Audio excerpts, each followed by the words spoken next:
welcome to Lily's Library. So we're filming this from a bit of a different spot today, but I thought I would sit outside and read for a bit and do the intro out here since it's pretty nice weather at the moment. But we're going to be going through my May reading vlog, and my first book on my TBR is Japanese Gothic by Kylie Lee Baker. I've already started this one and I'm really enjoying it. I am just over 120 pages in and it's so interesting and just a very unique and interesting book, and I'm very excited to see where it goes. But I do have quite the lengthy TBR to tackle this month. I'll link my actual monthly TBR down below if you want to see all of the books, but I'm going to see how many I can get through. But yeah, this is my current read. I was planning on reading Catabasis by R.F. Kuang, but I'm a bit on the fence about it at the moment. I'm supposed to be going to her author talk in the city next week, and I've seen stuff come out about Taipei Story and one of the characters being Israeli, and I'm a bit on the fence about whether I want to continue supporting her. But it's awkward because the book's not out, and this is just coming from people that got arcs at BookCon and they're not showing the full chapters because obviously they can't. So I'm very much on the fence. I'm going to see what happens over the next couple of days. I might start the book because the book talk is meant to be around it, or the author talk is meant to be focused around her newest release, but we'll see how we go. I'm just very uncertain on it all. But yeah, like I said, my current priority read is Japanese Gothic. This is a horror. It's a dual POV and set in different timelines as well. We follow someone in current day Japan who has just moved there after fleeing his university or college because he maybe murdered his roommate. And then we also follow someone in 1877 who lives in a samurai house and is a samurai and is trying to protect her family and is like stalking the grounds to keep her family safe. Both are really interesting, and it's cool seeing them overlap and how they connect because there's a door in this house that they're able to connect to. I don't know if I said, but he's obviously moved into this house because his father's just bought it, and it's very fascinating. I'm loving the writing of it. I am annotating this one. You can see some of my tabs, but I'm hoping to read this one very quickly because it is good and I feel like I'm just going to want to devour it.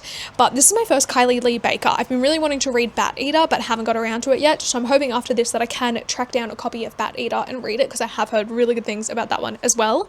But yeah, that is kind of it for the moment. I think I'll just introduce books as I read them rather than giving you a stack at the beginning because we'll see how we go. I'm probably not going to vlog every read this month, but we're just going to see how it all goes. But I will get to the reading now.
Ended up finishing Japanese Gothic the other day and I really liked this one. I think I expected to enjoy it a lot more than I did. Like, I still thought it was really good, and I think that last final part really made it for me. The way that everything kind of changed and ended was very unique. Sometimes it's something that I really hate in books, but I think it was done well in this one. But this is a really unsettling and interesting horror. It's not as scary as I thought. I thought when people were saying it was pretty full on that it would be a lot more spooky, a lot more gothic vibes, but that wasn't really the case. But I still had a really solid time with this. I'm still uncertain what exactly I'm going to rate it. I was leaning towards 4 stars, but I don't know if it's less than that now.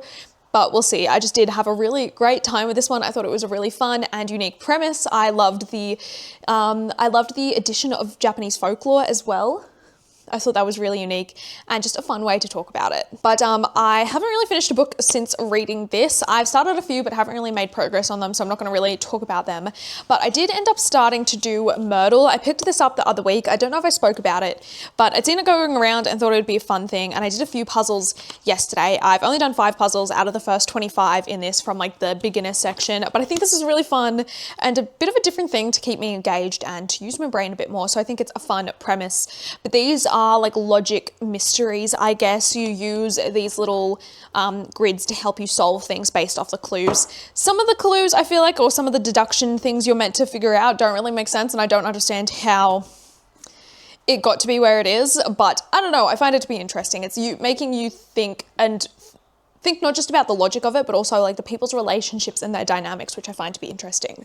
But yeah, I forgot to properly film some stuff on my camera yesterday, but I went up to this secondhand bookshop that I've been to a few times before because it's been shut for ages, but it's finally open again. But I picked up 2 books and they were $11 for the 2 of them, so pretty good. The first one was a classic, and that is Wide Sargasso Sea. This is by Jean Reese. I don't really remember what this is about, but I've been wanting to read it for a while. I've heard that it's meant to be very interesting and good, so I picked it up because it was only a few dollars, which is pretty good. I think this was actually more expensive. I think this was $6. Then I ended up picking up The Valley of Horses. This is by Jean M. Al. I don't know how to say her name, but a while ago I found Clan of the Cave Bears. I thought these matched, but they don't actually. Not entirely. But I found Clan of the Cave Bear, and then this one is the second book. I've yet to read this, but I've heard good things about these, and I did really want to try them. So yeah, it's nice to have book 1 and 2. They're a bit beat up and old, but I do really like these small mass market paperback sizes, and they fit pretty well on my shelf there. But just quickly, I will actually talk a tiny bit about one of the books I've been reading. That is The Ending Fire. This is just the dust jacket because I've got the hardcover upstairs, but I read the first chapter, but I think I'm gonna maybe put it on pause already just because I'm trying to read some other books at the moment before I have an event that I'm going to. But I am going to go and do some more reading. I got a new mug this weekend as well. My mum bought it for me, which was very nice. It's a very cool one. It's actually from Sanchuro. It's meant for hot chocolates and stuff, but I have it as a tea. But I'm gonna go chill on the couch for a while longer before I need to do stuff and do some more reading. Like I said, I will be going to those book events in Brisbane, so I'm going to be going to Brisbane sometime tomorrow, probably not until after lunchtime, I think, just because my sister has uni until pretty late and the book event's not until 6:30, so I'll see how we go.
Bit since I actually updated, but I ended up reading and finishing another book. I don't think I remembered to actually film any of the reading process of that, but that was Catabasis by R.F. Kuang, and I had a really good time with it. I think this is kind of one of my least favorite books. I think the concept and the writing and everything was really good, and it was very interesting, but I don't know, just something about it didn't quite work. I think there are books that have similar kind of concepts in a way that I think enjoy a lot more, but this was a really fun and kind of in its own way more lighthearted book from R.F. Kuang. It was still sad in its own ways and still dark in its own ways, but it was a bit more funny and had a lot more humor to it than some of her other books, which I just had a really good time with this one. I also actually went to her book talk for this book, and it was really interesting hearing some of her process with writing this and kind of comparing it to some other books at like Babel, and how these both depict her different experiences in a way at those schools, so like at Oxford and Cambridge, and I found that to be very fascinating fascinating, but I did really enjoy this one. But speaking of that, I did actually get a book signed by her at her event, so I might quickly grab it because it's on the shelf behind me. But I took my copy of The Poppy War to get signed because it was the first book from her I read, so you can see it there, which was very cool. They only had a 1 book limit, so you could only take 1 book, and I spent so long trying to decide which one to take, and I thought this one was the one because, like I said, it's my first book from her, and I really love this series, and it's also a bit smaller than the other books that I own from her, and I think most of my other books I've got signed editions already because I pre-ordered them as signed ones. But yeah, that was a really fun event. She was so nice to speak to as well, and actually like took the time to kind of talk about things, which was very lovely. So that was such a great time. But while I was in Brisbane for the RF Kwong talk, I also went to another event with my sister. I went to both of them with my sister, and that was Miyako Kawakami's talk with Avid Reader. This is the first time she's actually done an event in Brisbane, and I actually haven't read any of her books yet, but my sister is a massive fan of her and wanted me to go with her, so we went together. And I actually have 3 of her books now and have started reading 1. So I'll quickly talk about, I guess, the author talk in the book that goes with it. But her new release, Sisters in Yellow, came out like earlier this year. I think it was actually like March or April, but the talk obviously wasn't until now. So she was mainly talking about this, but also a lot about her work in general, because she is a very feminist author and she talks a lot about feminism in Japan as well as classism and those kinds of struggles and stuff. And she speaks a lot about how Japanese fiction is very heavily, predominantly written by men, and obviously she is trying to dismantle that and change that. So I found it to be very fascinating. She's so well spoken as well, and I found it just to be a very interesting discussion the way she spoke so much about it. It was just a very great night. But I actually took 2 books to get signed, but I have a 3rd one here. So the tickets that we got came with Sisters in Yellow, which, like I said, is her new release, and she signed this one for me. But this is a really interesting one that I have already started, but I'll talk a bit about it in a second. I also took Breasts and Eggs, which I think is one of her most well-known, that I've been wanting to read for ages but haven't. I took that and also got this one signed and personalized. And then they were selling some of her other books, and I had a $20 note, so I decided to pick up Heaven because it was exactly $20, so that made it easy. This one wasn't signed because I bought it after the signing and stuff, but it's still nice to have. This one is also very short. My sister says this is her least favorite out of the books that she has read from Kawakami, so I'm intrigued by that, but I think all of her books sound really fascinating. But yeah, so I have actually started reading this one now. I feel like I've been reading a bit slower since I finished Katabasis. I have started reading The Ending Fire by Sarah El-Arifi, which is the 3rd and final book in the Ending Fire trilogy, and I'm enjoying that, but I kind of wasn't in the mood for fantasy after reading Katabasis, so I decided to pick this one up, and I am just over 100 pages in now. I'm hoping to make a lot more progress, but this is set in Tokyo. In this we follow Hana, who is 15 years old, kind of at the beginning of our story, and she lives in a tiny apartment in a suburb of Tokyo with her young mother, who's a hostess at a local dive bar. They have no money, no security, and then Kimiko appears, who is one of her mother's friends, and her life kind of starts to change the summer that Kimiko moves in with them and is looking after them. She ends up like being able to experience all these things. She makes kind of friends for the first time. She kind of gets her own independence in a way as well, because Kimiko teaches her how to cook and how to take care of herself and that kind of thing. But then once school returns, Kimiko disappears again and she's left on her own because her mother just keeps coming and going and has moved in with her new boyfriend and left Hana on her own. And then we jump to a little bit older when Hana is, I think, 17 or almost 18. She's later on in high school and is about to finish, but ends up basically skipping school and not going back. And they open a bar together called Lemon, and she starts working there, and it follows them as they work together and what happens there, and kind of Hana finding her independence there as well. It also talks a lot about her relationship with money, because obviously her money was very scarce when she was living with her mother. Her mother had no savings and they didn't really have anything to live off, and they lived in a very badly kept and maintained apartment. And we also look at this story a lot later on, like decades later, once Kimiko is actually facing a trial and going to court and everything. So it's very fascinating and interesting, and I love the discussions. Like I said, I'm only 100 pages in, so not too much has happened in this. The bar has kind of only just opened. I'm assuming it's going to be forced to be closed or something like that happens. And I know this has to do with credit card fraud as well, because that was something Kawakami spoke about in the event. And yeah, it's just very fascinating, and I can't wait to see where this goes. But the past week or so, I've also acquired quite a few books. So you obviously saw the Miyako Kawakami ones that I picked up, but I also got another stack of them, so we're going to go through them. Also, while I was in Brisbane, me and my sister went to Avid Reader, which is such a fantastic bookshop. I really love it.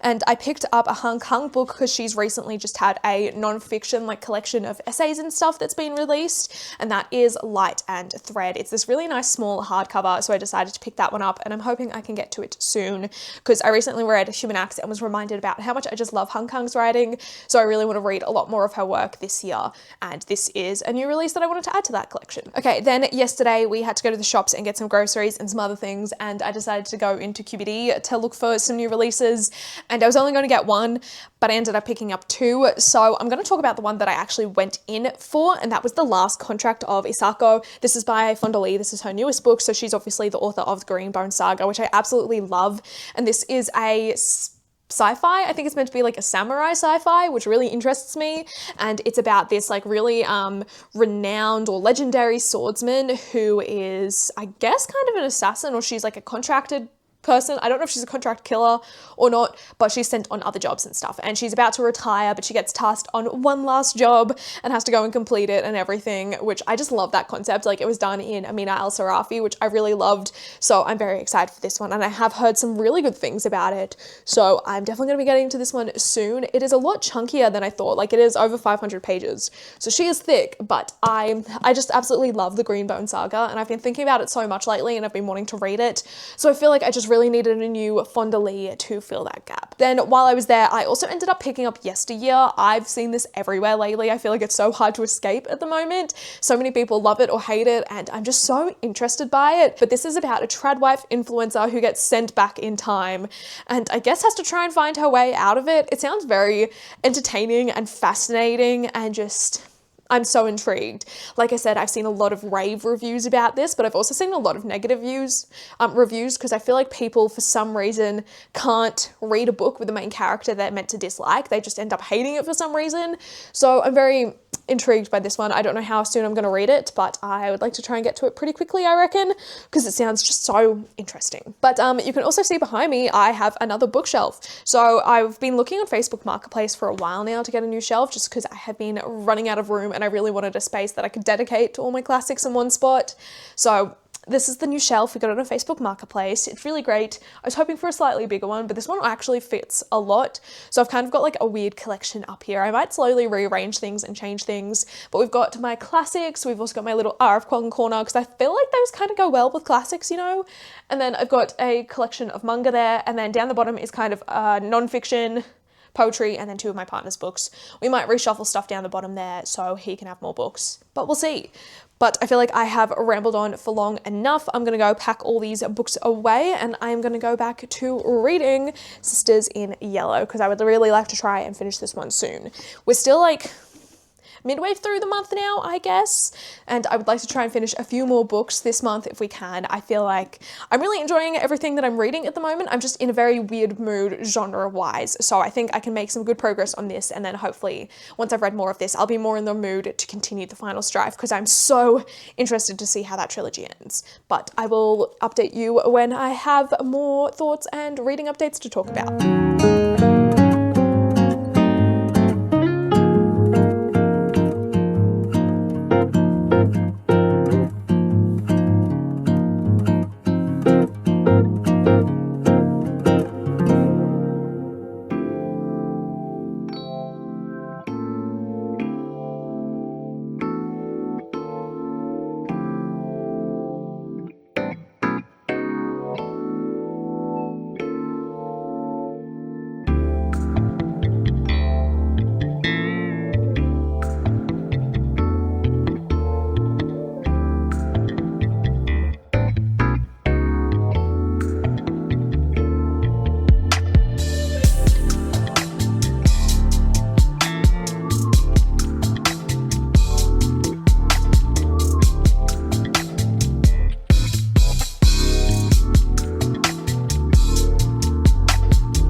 making so much progress on Blood of Dragons. I just had to talk about it. I feel like I haven't really done any updates in quite a while because I've been reading very slowly, but I'm finally over the halfway mark. I'm on page 348, which is chapter 16, so we're getting very close. It is also like the, 29th? 30th? What is today? The 30th. So we're almost at the end of the month. So I'm really hoping to finish this tonight so I can at least get one more book done. But this is so good. I was really nervous about going into this because obviously so much had happened in the first 3 books. Our keepers had finally got to Kalsingra. The dragons were finally starting to fly and to move and to do all this cool stuff. So it's so nice seeing it all. But I am so stressed and nervous. In this specifically, we were following Hest, who is Elise's former husband and also Cedric's former lover, and I'm very nervous about them finally interacting. Hest ended up going on this journey up the Rain Wilds to try and find Kalsingra so he could bring back his wife and his employee, and ends up finding them and just reading his passages talking about them. He is just such a hateful and detestful little man, and I really hate him. He's not as bad as Regal and Kyle, but he is still pretty horrible. But just like him talking about them, how he had no doubt that they would have died on the journey and perished because they're not as adventurous and strong as he is. And then he saw Elise and was just slut-shaming her basically as soon as he realised that she was with Lefterin, the captain. And it's just horrible behaviour. He was also talking shit about Cedric as well when he realised Cedric had actually grown and was now a man and everything, and how he was so proud of Cedric for securing this for their future, and that they would build and take one of the mansions there and stuff and can live there in happiness, and then realizes that Cedric is no longer his as well and loses his shit. So I'm very stressed about where this is gonna go, but I am having such a good time with it. I'm hoping to, like I said, finish it tonight. This is about a 500 and I think it's 500. Yeah, this is a 535 page book, so we've got still a little bit to go, but I'm hoping I can get up to the 400 page mark pretty quickly before it starts getting too dark and too cold, and then I will finish the rest of it tonight, hopefully. We were originally planning to go to the movies tonight and see Backrooms, but I don't think that's going to happen anymore. We're just both pretty tired, but we went and saw Obsession last night, and I loved it so much. I'm kind of annoyed that it took me so long to go see it, but I had such a good time with it. I think it's one of my favorite movies. It was so horrifying, and I had such visceral reactions to everything that was happening. Like, I feel like that and The Drama, which are the 2 most recent movies we've seen in cinema, they've just made me feel so many things, and I love movies that actually make you feel things and react, and it was just so fun being in a semi-busy cinema for both of those. But Obsession was just absolutely brutal and heartbreaking in so many ways, and I loved it so much.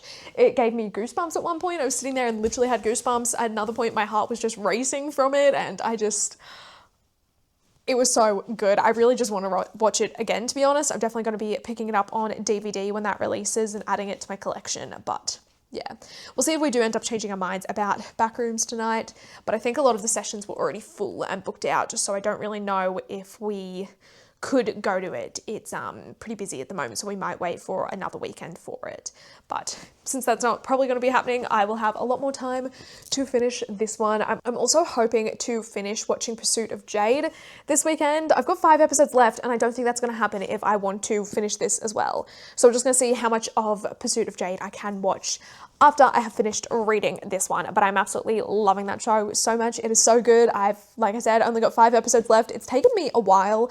I probably would have finished it a while ago, but I was really trying to prioritize reading because Pursuit of Jade is just so addictive that if I don't try and control myself with it, I just know I'm gonna stay up way too late watching it and not do anything else, and I'd kind of like to dedicate my time to some other things.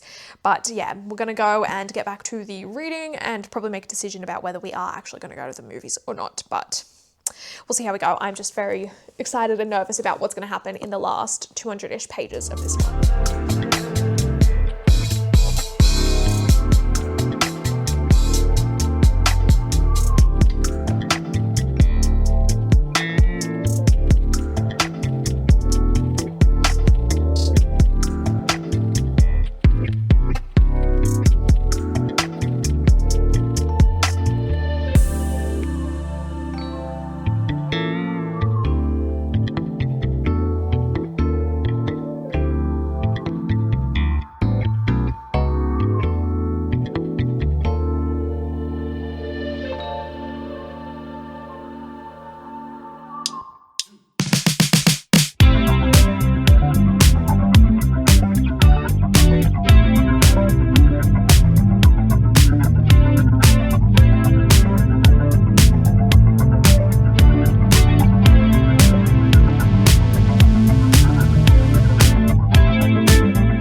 finished 2 more books and thought we would end the reading vlog here. So I actually managed to finish one of the books that I was talking about wanting to actually get through, and that was Blood of Dragons by Robin Hobb. I really enjoyed this.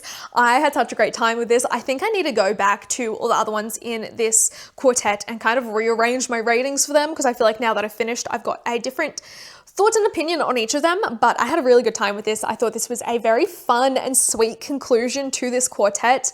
I did think it would be a lot more heartbreaking, especially compared to some of the other books from Robin Hobb, but this was just such a fun series. I think this is honestly like the perfect little like breathing point before diving into The Fitz and the Fool, which is the final trilogy in this universe. But it was just so fun. It was so satisfying. This is gonna be some spoilers, so if you don't want to watch, just skip ahead until this book cover is gone. But I was reading my partner out loud some of the portions of when Hest was there, and especially when he was reacting and interacting to Elise and Cedric, and the things that had happened there with them obviously moving on from him.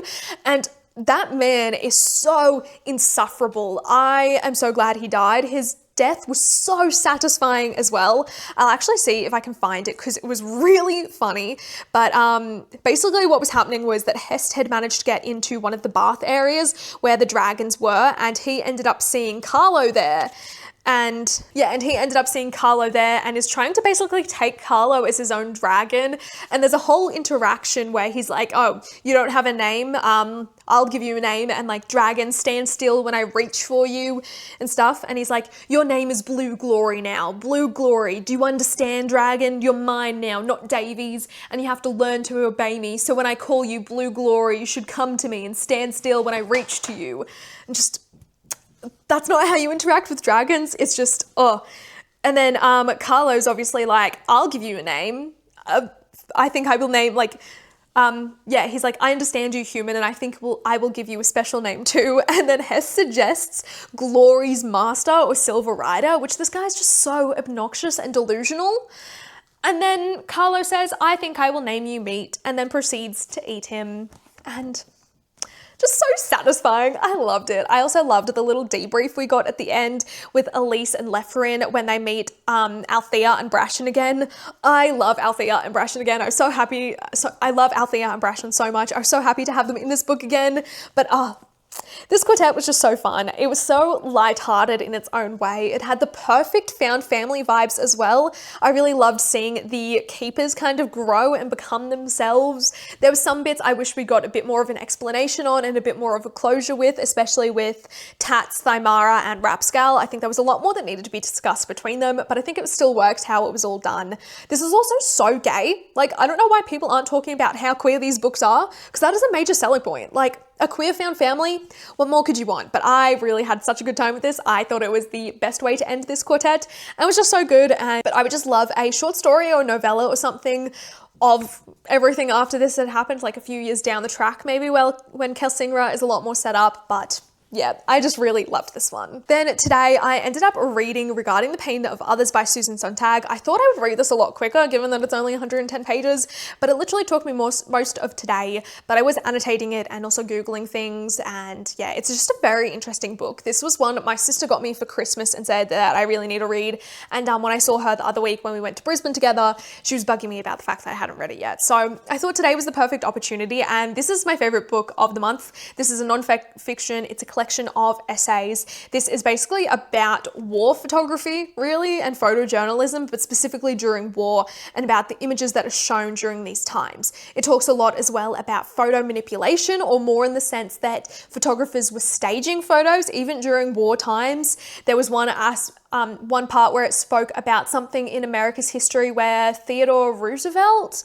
he had made everyone reenact them charging up this mountain because the actual thing was a bit underwhelming. So they redid it to make it look better for a photo. There was another time where it spoke about some American photographers rearranging bodies and putting weapons with them to stage it and look more photogenic and stuff. There was another one where someone had gone to another country and they moved cannonballs and balls into the road to make it look a lot more engaging as well. So I found that to be very fascinating. fascinating. It also spoke just a lot about how much is too much, I guess, and people getting desensitized to the shock factor of these violent images, especially from wars. It spoke a lot as well about the way that Europeans and Americans view images of war in other country, that they don't like seeing people's faces if it's their own victims and people from their own country, but if it's people from other areas, specifically Africa and Asia, they have no problem with seeing it. That it's like a problem for them over there, not a problem here for them, you know? I found it to just be very fascinating. There's a lot of things I think I need to go back and underline and annotate and save as well.